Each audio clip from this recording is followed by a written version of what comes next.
Admit card जो है मतलब गलत हो गया था, उनको फिर से दोबारा परीक्षा लेने का डायरेक्ट किया गया है कोर्ट के द्वारा। जबकि अभी मैंने कोर्ट का ऑर्डर भी पढ़ा है और उनको जानकारी होगा चाहे नहीं होगा कि मैं एक वकील भी हूं, तो मुझे तो कम से कम एटलीस्ट वो बेवकूफ नहीं बना सकता है, वो आम अभ्यर्थियों को बेवकूफ बना के पैसा ठग सकता है, लेकिन मेरे जैसा आदमी को बेवकूफ बनाना पॉसिबल नहीं है। तो मैंने ऑर्डर भी पढ़ा है और ऑर्डर के अलावा एटलीस्ट कोर्ट में तो मेरी अप्रोच उनसे ज्यादा बहुत है, ये तो उनको पता होनी चाहिए अच्छी तरीके से। और ये उनको पहले भी पता चल गया होगा। भले ही आपको मैं बता दूं, पहला केस हम लोग हार गए थे, नो डाउट। 28 जनवरी वाले एग्जाम के केस हम लोग हार गए थे, लेकिन ये मत भूलिएगा कि 28 जनवरी वाला केस के लिए हम लोगों ने अपने मेहनत में कोई कमी नहीं किया था और केस का डिस्पोजल एक सही टाइमिंग में हो गया, ये बहुत इंपॉर्टेंट था। नहीं तो आज अभी तक 28 जनवरी वाले जो एग्जाम रद्द हुए थे उसके केस की लिस्टिंग अभी तक नहीं हो पाई है। कई केस तो लिस्ट हो नहीं पाया और कई केस का एक सुनवाई हुआ है, दूसरा सुनवाई होने वाला है तब, लेकिन हमने किसी तरह से केस को डिस्पोजल कराया। हार जीत होते रहती है, वो दूसरी बात है। अब हम आते हैं आज के केस में क्या हुआ है। जो ये बंदा बरगला रहा है लोगों को झूठा फरेबी और लोगों को ठग कहिए, इसको महाठग है, ये महाठग इसको बोल सकते हैं आप। ये महाठग जो बरगला रहा है लोगों को, मैं बता दूंगा क्या हुआ है कोर्ट में। कोर्ट में ये हुआ है कि जो पिटिशनर के लॉयर थे उन्होंने डिमांड किया कि हमारे पिटिशनर ने एडमिट कार्ड में त्रुटि कर दिया था और इनको एग्जाम से वंचित हो गए। और चूंकि मान लीजिए कि इनका एग्जाम मैथ का था और इन्होंने गलती से अपना जो एग्जाम था वो मैथ के बदले ले लिया, दूसरे विषय को सेलेक्ट कर लिया फॉर्म भरने के समय में। तो भाई फॉर्म भरने के समय में गलत सेलेक्ट कर लिया, उसके बाद बोर्ड ने आपको मौका दिया था कि आप अपने एडमिट कार्ड में सुधार करिए। और बोर्ड ने ये मौका एक बार नहीं दिया था, बोर्ड ने ये मौका 2 बार 3 बार 4 बार मौका आपको दिया है कि आप अपने एडमिट कार्ड में सुधार करिए। तो पिटिशनर के जो वकील की ये डिमांड था कि एडमिट कार्ड में सुधार नहीं कर पाए और चूंकि इनका गलत एडमिट कार्ड था तो इसलिए इनको दोबारा एग्जाम देना चाहिए। तो पहली बात तो ये जान लीजिए legal point, first legal point कि आप एक टीचर बनने जा रहे हैं और आपको 3 बार ऑप्शन दिया गया था कि आप अपने एडमिट कार्ड को सुधार करिए।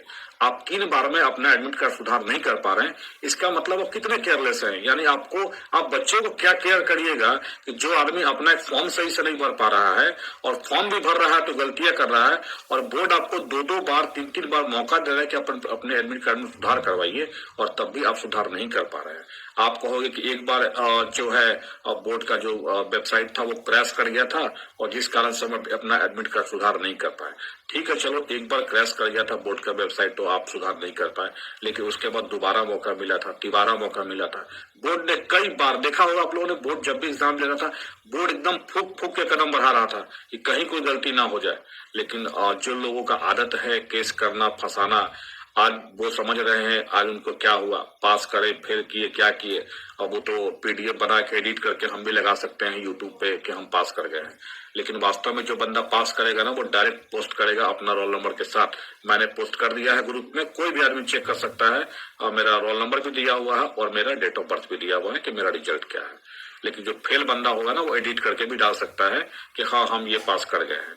तो सीधा सा सवाल है कि आज के केस में यही हुआ, पिटिशनर के वकील ने ये डिमांड किया लेकिन अपोज करने वाले बोर्ड के वकील ने अपोज किया कि फर्स्ट बार तो ये है कि ये री एग्जाम हो रहा है 28 जनवरी वाले एग्जाम का।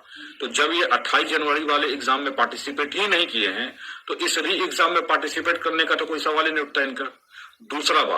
दूसरा बात ये था कि बोर्ड का तर्क ये भी है कि आपको मौका 3 बार 4 बार 5 बार दिया गया था और तब भी आपने अपना एडिट नहीं करे तो हम एक आदमी के लिए तो परीक्षा कंडक्ट कराएंगे नहीं, या एक आदमी हो या 50 आदमी हो या 100 आदमी हो।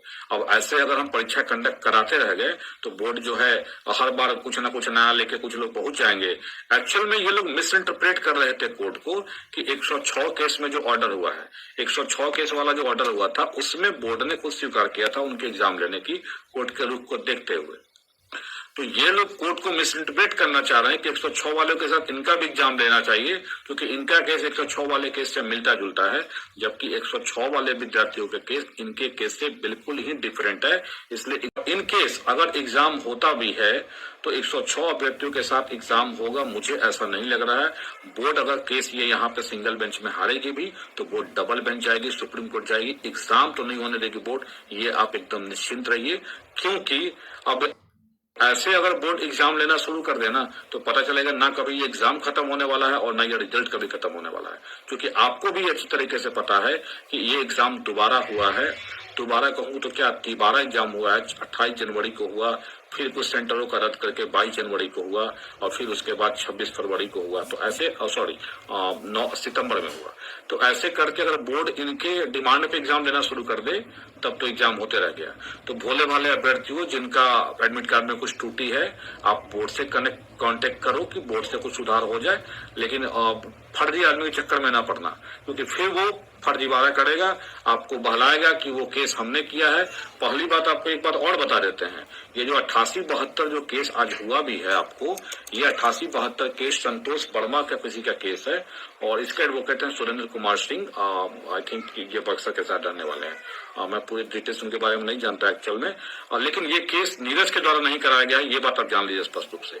नीरज बस क्या करेगा, अब वो शो करेगा कि ये केस मैंने करवाया था और लोगों को बड़गलाएगा कि चलिए हम आपका भी एडमिट कार्ड सुधार करवा देंगे, आपकी भी परीक्षा हम दोबारा हो जाएंगे। लेकिन मैं आपको लिख के दे देता हूं और ऑन स्क्रीन ऑन लाइव ये बात बोल रहा हूं, दोबारा एग्जाम उन लोग की नहीं होने वाली है किसी हाल में। अगर बोर्ड हार भी गया तो बोर्ड डबल बेंच भी जाएगी, छोड़ेगी नहीं, बिकॉज बोर्ड के पास ऑप्शन नहीं है। क्यों ऑप्शन नहीं है? क्योंकि बोर्ड ऑलरेडी कई विषयों का रिजल्ट दे चुका है।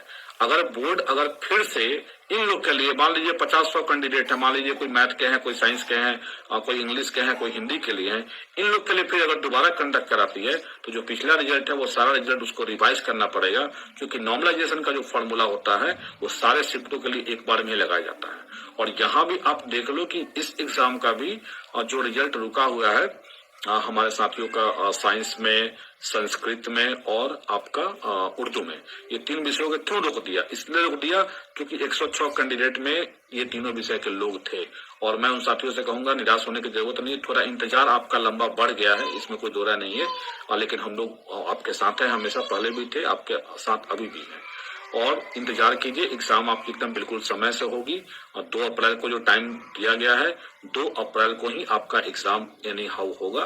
तो वेट फॉर 2 अप्रैल, 2 अप्रैल का वेट करिए, 2 अप्रैल को आपकी एग्जाम जरूर होगी। और उसके बाद इसलिए मैं कह रहा हूँ वैसे लोग जो इस बता रहा हूँ, आपकी कोई प्रॉब्लम है, कोई ग्रीवांसेस है, आप डायरेक्ट बोर्ड को जाइए, डायरेक्ट बोर्ड में जाके कोई अपने ग्रीवांसेस बताइए।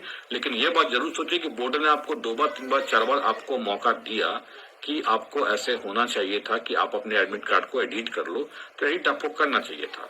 सो ये जो भ्रम फैलाया जा रहा है कि कोर्ट ने ऑर्डर कर दिया है कि दोबारा एग्जाम लेना है, ये टोटली झूठ भ्रम है।